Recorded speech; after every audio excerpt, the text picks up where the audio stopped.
4 months ago, this jalapeno plant was just a tiny little seedling, and now look at it standing there like it owns the garden. And honestly, it kind of does.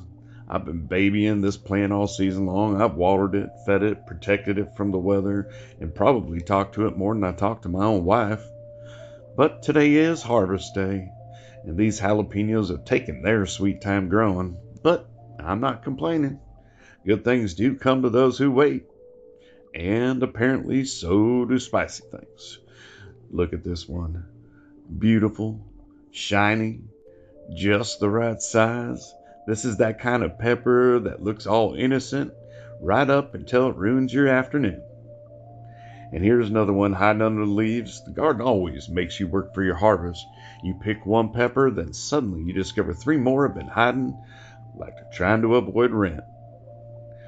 Trying to be gentle here because after 4 months of growing, I feel like I'm harvesting little green babies. Although, to be fair, these little green babies are going straight into something delicious and possibly something spicy enough to make me question my life choices.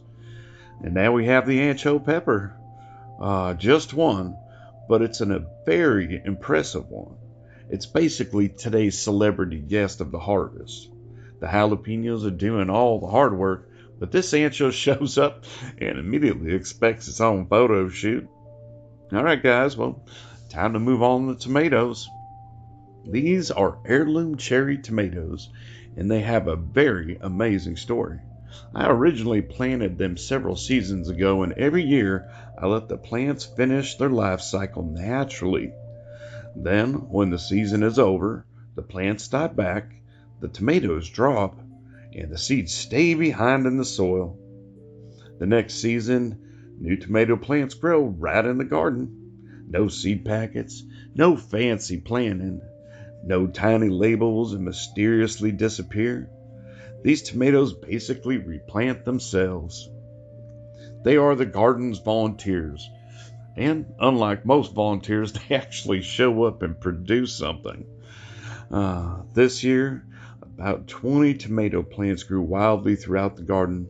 They popped up wherever they felt like, with absolutely no interest in following my carefully imagined garden design. Nope. So I had to pick 4 of the very best ones. These 4 looked healthy, productive, and reasonably well behaved, which in the tomato world is a pretty high standard.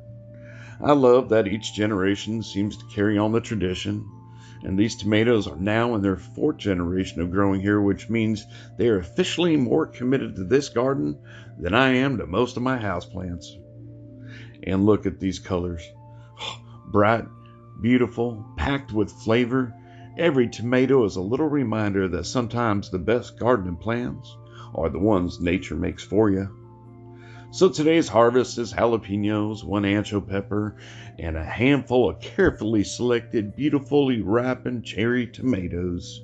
Not bad for a garden that mostly does whatever it wants, if I do say so myself. And honestly, that might be the best part. The garden definitely has its own personality. I can make plans, draw up diagrams, choose the perfect location, and carefully space everything out, but the garden says, "That's adorable," and grows a tomato plant 3 feet away from where I decided to plant it. And somehow those unexpected plants often turn out to be the very strongest ones. Maybe they know something I don't. Maybe they're tougher because they had to survive on their own in the wild during the winter. Or maybe they're just really freaking stubborn like myself. Either way, I respect it. There's something really satisfying about picking food that grew from seeds that were already there. I mean, these tomatoes are connected to the previous seasons. They came from plants that grew, produced, dropped their fruit, and made room for the next generation. It's a little garden circle of life, and this is where we break out into the song, "The Circle of Life." Yep, but with fewer and fewer tomatoes every year, I've had a lot less work to do, and a lot less dramatic speeches to give. And even though these plants grow wherever they want, and they still manage to give me a pretty generous harvest, I do like to have my food all in a row.